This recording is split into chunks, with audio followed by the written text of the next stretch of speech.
He's Nick, I'm Matt, and we're insufficient. Hello, Matthew. Hello, Nicholas. Today is this day in Phish-Tory, and we're going to go all the way back in time to April 27th, 2025. The day that your and my favorite band found out they were not getting into the Rock and Roll Hall of Fame. And to quote our good friend Obi-Wan Giobi, Obi-Wan. what the fuck? God, you're so bad at that. Yeah, but I try. It doesn't stop me from trying. You know what, kids? That's a lesson. No matter how bad you are, just don't give up. Bullshit. Dude, why waste my fucking time with a fan vote if you literally only get one additional vote out of the 1,200 total votes that are cast? Why did they do a fan vote? That's what I'm saying. Like, for one extra vote? There's point. It is bullshit. So you get the White Stripes, who didn't even fucking make the cut in the top 7. Thumbs down. And Outkast, who isn't even rock and roll. Hey, great band. They're not a band. Great rap album. I love Outkast. I love Outkast. But sorry, Miss Jackson. This is bullshit. It is bullshit, because you know what? I feel this is and the thing is that they did this on purpose. They've been sticking it to this band since the beginning. Okay? They always stick it to this band. When you get the Rolling Stones top guitar players, Trey's like number 500. Jack White before him. Like, get the fuck out of here. Like, it just doesn't make any sense. These people just can't stand. You know what they can't stand? They can't stand the fact that this band has the longevity and the money to back up what they're doing, and they have for 41 years, and they've been able to be super successful without having any chart toppers. They haven't had to pay any real royalties to anybody, and they can't stand it. Phish has been successful based purely on talent. That's the problem. That's what the Rock and Roll Hall of Fame doesn't like. They're just, you know what? I bet you anything that the people that are sitting on that board are all from Goose.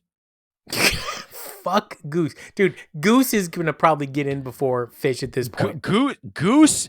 You want to talk about a fucking ripoff band? Oh my God. I just saw them. They fucking played Cross-Eyed and Painless. Oh, that's against the code. It is against the code. That's against the code. Have you ever seen Phish cover any of the Dead shit? No, other than the Dead songs? No. Right, exactly. They've never done Not Fade Away. Hey, listen. Trey did cover Johnny Be Good. Have respect. Still. Have respect, just like Billy Strings does, and just cover one of Phish's songs. Dude, drives me crazy when they have Billy Strings on and he sings Possum. I'm like, no. Let Mike sing Possum. No. I love it when Billy Strings sings Possum. God, dude, the way you said that makes me nervous. I love it. As a matter of fact, ladies and gentlemen, if you like when Matt talks like that, you're going to love the final segment of today's show, which is Matt a hard or a soft guy? And he has no idea what this segment is. I don't like the way you set it up. And first, we're going to talk about the final night of the slightly disappointing Hollywood Bowl run. I think we've said our thing about the fucking Rock Hall of Fame, and there's nothing more to be said about it. Dude, I mean, you're in Cleveland. So pissed. Who the fuck do you think you are? Cleveland sucks. Nah, Cleveland's cool. No, it isn't. I've been there. Cleveland. Yeah, it sucks. I liked it. Columbus is a way better city. I like Columbus too, though. I like all of Ohio. I'm not going to shit on any part of the state. Dude, I've seen great shows all over there. Blossom County, woo! Okay, Dude, great. You saw 95. great shows. No, it's a shithole. April 27th, 2025, Woo! Hollywood, California, at the Hollywood Bowl. Song 1, set 1. Landlady. What happened here? Kind of a bust. Kind of a bust out. Last played 8/14/2022, 110 show gap. Yikes. Alpine Valley. I do remember that show. I would like to say that some of you will remember earlier last week, I said you got your landlady when they played Punch You in the Eye. And apparently I was wrong. You actually did get a landlady. Yikes. Little bit of nerves, I think, in that landlady, because the new literally had broke about an hour before they hit stage. Yeah, I know. They were not one of the 7 bands selected. Moving on, Cavern. I actually like this Cavern. I thought it had some stank to it. It was awesome to see a Cavern. It was awesome to see a Cavern so early on in set 1. It got me thinking of the Bourbon Beyond Festival, where Trombone Shorty is going to be there the same night as Phish. And he's coming on? I would love it if he came out and played with them. I would particularly on a Cavern. I would like, that'd be sick. That's what I'm saying. I'll take Horns and Cavern. Okay, so Matt and I differ on the next song, and well, we both believe it was Llama. It was, okay, we don't know from the beginning. You don't know that it was Llama from the beginning? Well, I do, but I knew it was Llama. Yeah, but any of those, fucking fakes. They had to restart it. They didn't restart it. He just kept. Trey restarted. Fishman kept playing. Fishman, yes, because somebody was on the upstroke instead of the downstroke. Someone was being professional and the other guy wasn't. Take that, Trey, you jerk. However, I really liked the jam. Yes, you did. You want to go into it? I mean, it's interesting. It went type 2. It did go type 2. Song 3 in set 1. Type 1.5. It was a 1.5 in terms of Fishman didn't leave his zone. He doesn't have to leave his zone. That's for me. All of them have to leave in order for it to be a type 2. I disagree. Actually, it doesn't have to be that at all. Fishman's just playing the drum beat. He can play that drum beat, and he changed it up a little bit. But I actually like that he didn't change it, because I can't stand it sometimes when he just automatically switches to something different. I like it when he stays in his groove and keeps the pocket there, and the rest of the band is going off. Dude, I call him Mike D, because he's always in the pocket. By the way, I'm surprised Mike D wasn't at this show. He lives in Malibu. Just saying. All right. Sand. I loved it. This for me was the highlight. It was a good sand. One. It was a great sand. It's one of my sneaky favorite songs. I never think about it. I'm never like, hey, I need to turn Sand on. But almost every single time they start playing it live, I'm into it. I'm bobbing along with Mike, and I have a great time. Went type 2 on this one, too. They did. This was a real type 2. Clear standout. Clear standout. I love this on paper, Lizards, but goddamn. Okay, well, first of all, I'm just glad we got a Lizard, because that song is slowly fading into oblivion, because they used to play it like every other show. Last time we heard this was July of last year, and it's about once every 8 months now. It's okay. I want that for my tweezers. Sadly, it sounds like they play it once every 8 months now, which was kind of the problem. Page, missing, did his thing, but it wasn't super Pagey. Page was also looking like an undercover cop. Did you notice that? Yeah, what's up? He's wearing a shirt and then like a sport coat. I liked it. Like a windbreaker on top. I liked it. I want more. I'm pretty sure I saw a badge hanging. He's like, you guys smoking reefer? No, it wasn't a badge. It was a bat that flew out of his pocket. No, that's you at your kid's soccer game. Whoa, fuck. Oh my God. And then Trey had a little thing, and I think Trey was still having nerves, and I think the whole band was. Trey could not get that. Couldn't get that. Just couldn't get it together on that one. That's actually, he struggled with that before in the past too. Up next, Matt's favorite song to sing in the bathroom. No, it's yours when you come up behind people and whisper it in their ears. We have discussed this. Yeah, but it's not nauseam. People, it's you. I go, hey, stranger. I'm like, Nick, what have I told you? What have I told you? Ender Timber, Jerry the Mule. This was the second highlight of set 1 for me. Trey sees birds of a feather. It was good because he's like, hey, yesterday I didn't really land this, so bam, here you go. It actually wasn't him that it wasn't him that didn't land. It was Fishman. Fishman didn't do the rolls at the beginning. Yeah, that's true too. Great timber, really long. Definitely had a lot of type 2s in set 1, actually. Yeah. I think now Phish has kind of blown off some of that steam they needed to after hearing the fucking shitty news. And then they go into Joy. Poor Trey. This is no. So I think this song is more about his daughters Sister. and Oh, I thought his it's daughters. his daughters. And Tom's, because I think they both have girls. That's right. And I thought it was about we're both girl dads, right? Yeah. We don't have any Right. boys as our children, which is cool. I have Mr. Not supposed to.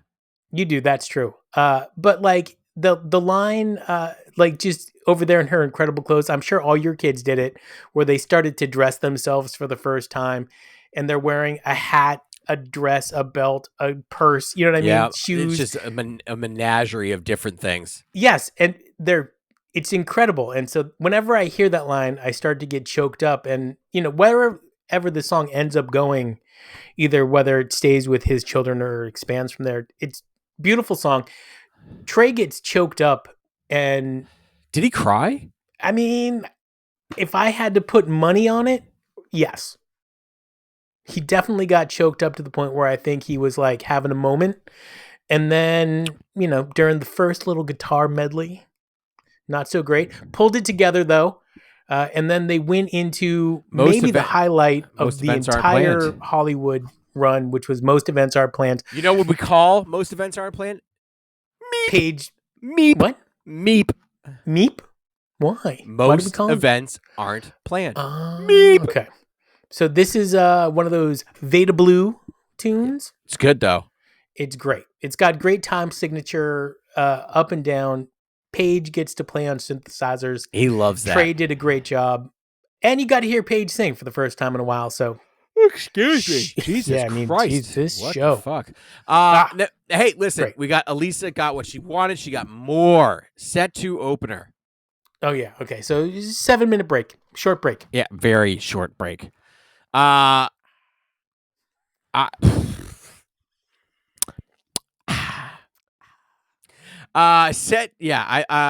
Okay. More. And you know what? That song, now that I know that it's one of her favorite, I like it more than I did before. All right. So let's get into the fucking highlight here. Let's get into this. You Enjoy Myself. Okay. I'm gonna let you take it. So you get off, you get started. Obviously, they do their set sections, which, again, I have my issues with some of the set section parts that Fishman's doing. That's here nor there. But so you get into sort of the normal jam. Doesn't really take off, right? And then they go into the vocal jam, where they do some twist. I guess they tease twist. A wild post vocal jam. They might have teased that. That's what I heard. And then Trey kind of messed up the man god shit section, which was really funny. Yeah, he was about to say shit when he was supposed to say man or god, and that was pretty good. Trey was having a bit of a night.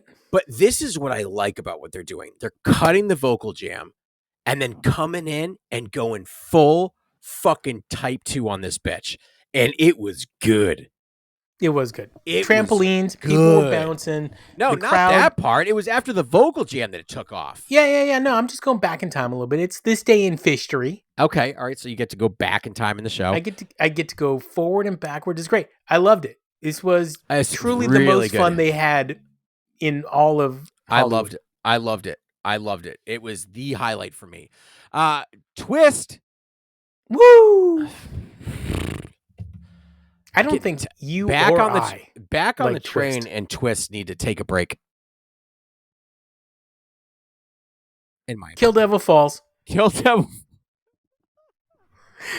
It's like, just kill me now. No, I say that, ripped. and I'm always happy to hear it. Featured teases from the Ninth Cube, Nick's favorite song. Hey, no, so if Trey ever graces us on this show, I just have to ask him about the Ninth Cube and all of that stuff, because every time he does interviews with other people, he starts to get excited and talk about it, and then the interviewer just cuts him off and they're like, okay, next topic. We'll let him dive fully into the Ninth Cube. Yes. Until you're blue in the face, my friend. Whatever he wants to do.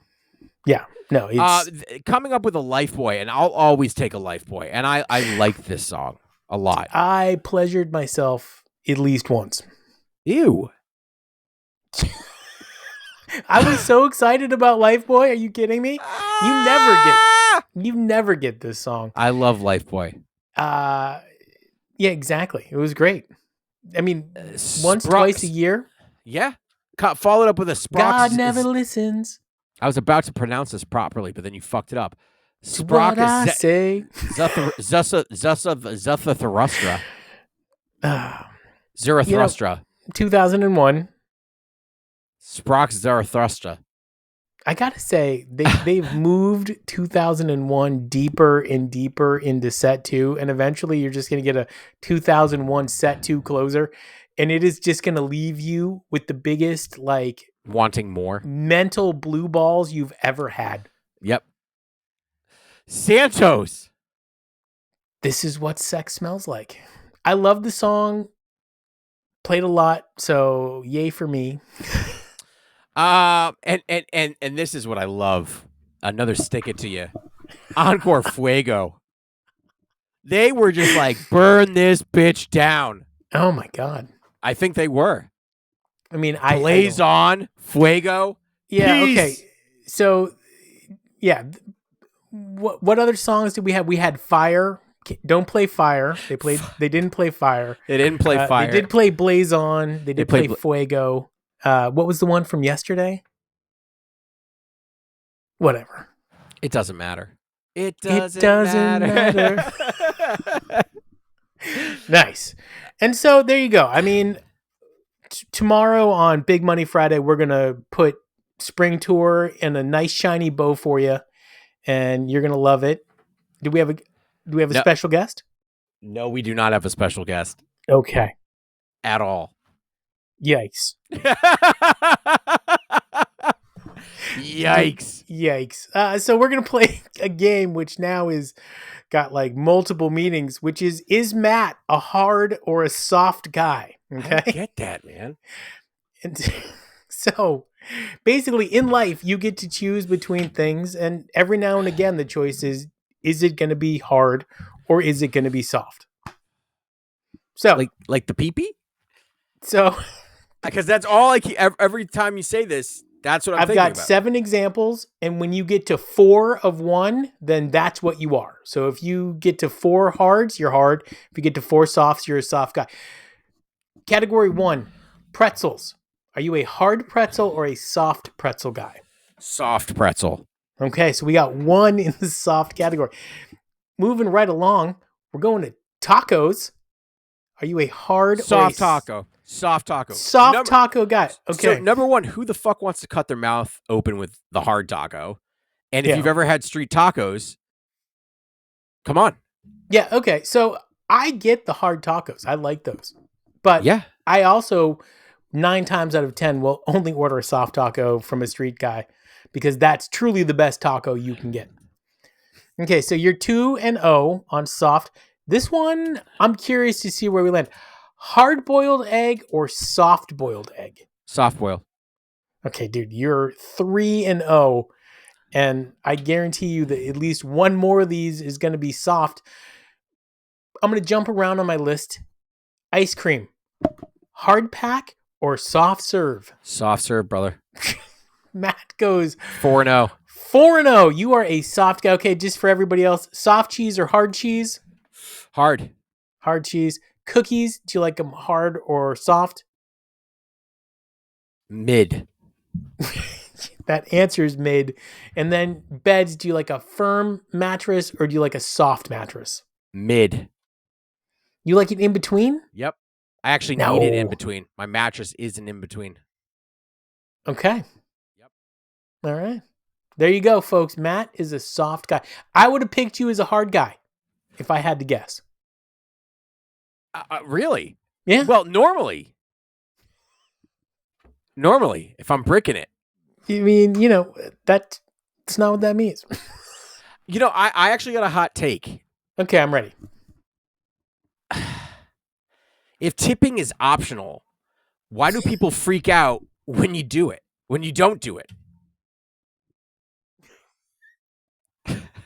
Was this on Curb Your Enthusiasm? This is really your hot take? Okay. It is. Do you tip? Yeah. Every time What that screen comes up, are you giving them something?